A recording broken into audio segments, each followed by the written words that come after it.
In this video, I'm going to go over a summary of the book How to Become a Straight A Student and some of the interesting things I learned. This author did not want to write a typical do better in school book.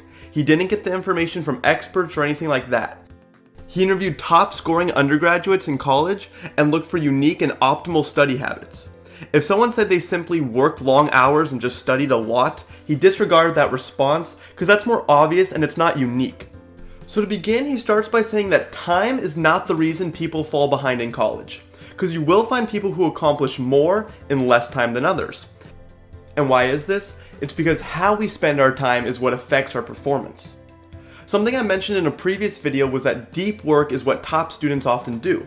They focus very intensely with no distractions like phone or social media for shorter periods of time, and this has shown to increase productivity by a large amount. The problem is most students get into something called pseudo work.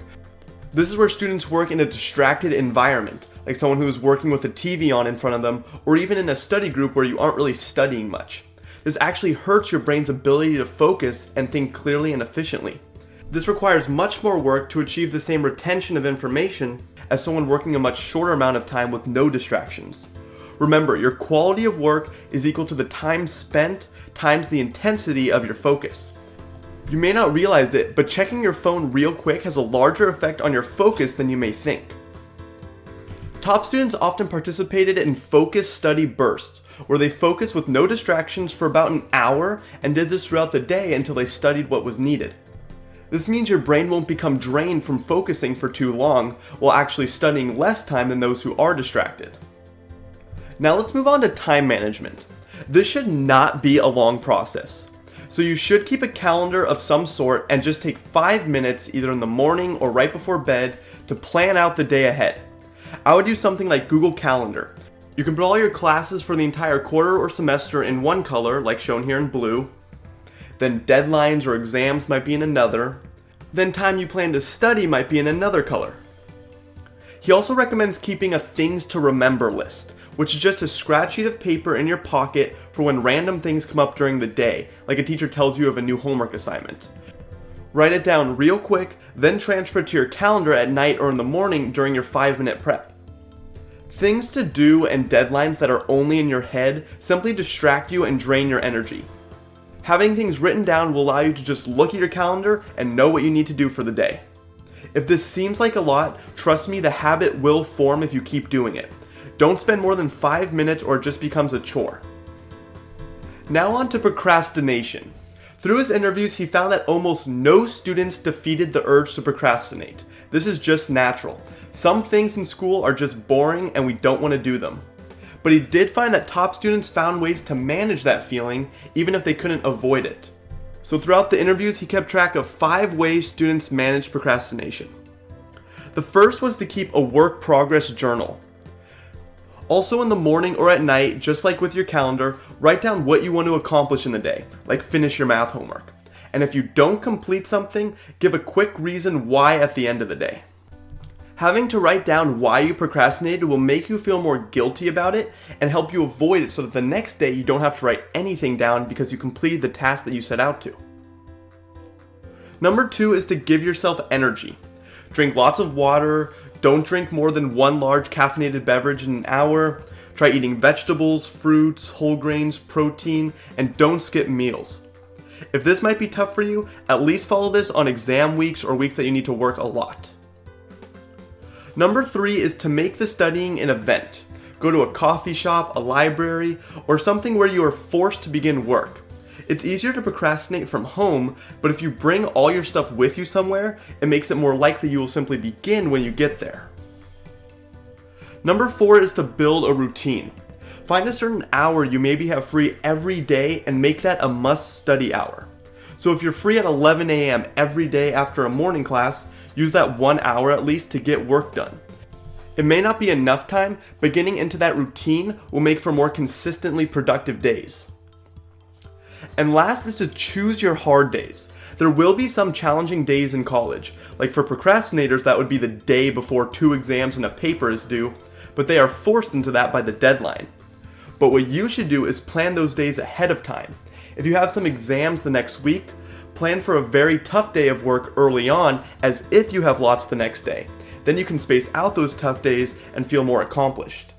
If you aren't forced into a tough day and plan it out then accomplish it, there's actually a psychological benefit that causes you to continue this pattern in the future. Next, let's go over the when, how, and where to study for best results. When you should study is early, as in early relative to when your day begins.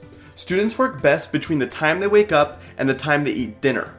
Sometimes this can be challenging because that's when classes are, but if you can try to go to the library maybe between classes and get work done, you will thank yourself for it at night. In terms of where you should study, his answer was in isolation. You want to work in a place with no distractions so you can achieve that deep work. Now the exception to this is study groups, especially for technical courses like engineering, math, and science. If you're stuck on a problem for too long, a study group can definitely help. But we often know that study groups can be more talking than studying, so be sure to plan that with the right people. Then how long you should study is no more than an hour without a break. This goes back to our topic of deep work. Your mind can only handle so much concentration. Study intensely, then take a break. Think about this. Most people out there cannot run a 4-minute mile, even top high school athletes.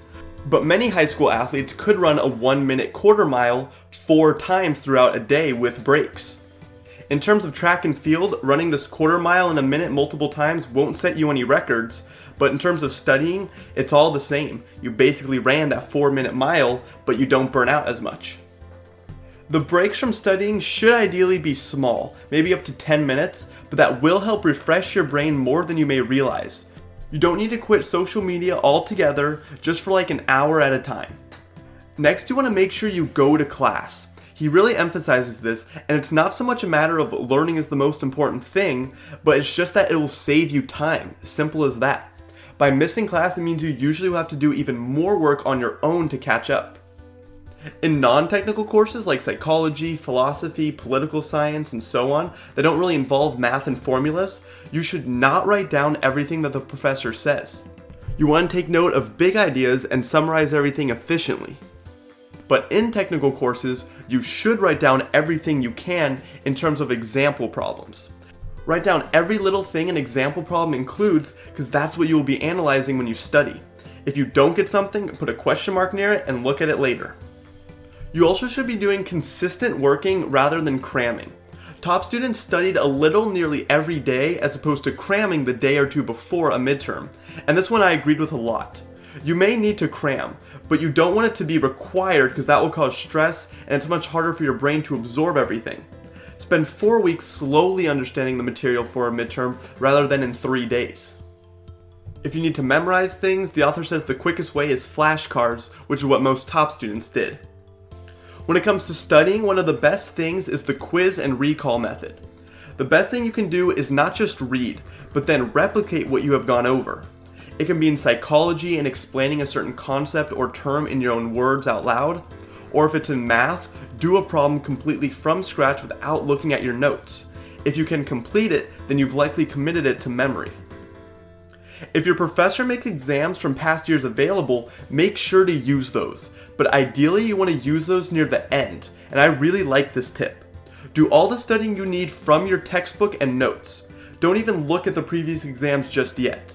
Then when you're ready, take that previous exam under real exam conditions, like no open notes and give yourself an hour or whatever it is. Then see how you did and go over material you need help with again. Then our last topic is taking the exam.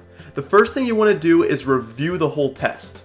Before you solve anything, just flip through the questions that there are and get all the surprises out of the way. If it's a long multiple choice test, then do a really quick scan. Then you should do a quick time preparation. Determine how much time you have for the test, then subtract 10 minutes, and divide that by how many questions there are. That is your time per problem. At the end, you will then have a 10-minute buffer to review what you still don't know. If again it's a really long multiple choice test, then this isn't as necessary because you'll constantly be checking the clock. But for technical courses or essay-based tests, then this is important. And next is to answer easiest to hardest. Top students rarely go in order of the exam. You may be jumping all over the test, but that's okay. If something doesn't come to you immediately, skip it to begin and then come back to it later. Remember that spending more time studying is always helpful, but if you're looking for ways to maximize your time, try to adopt different study habits. Don't think of time as the one reason why you can't improve. You may have a busy schedule for sure, but you just need to get creative. After practicing these for a while, they will become second nature as with any habit, and hopefully you'll see your grades start to improve. If you like this video, don't forget to comment, like, and subscribe, and I'll see you all next time.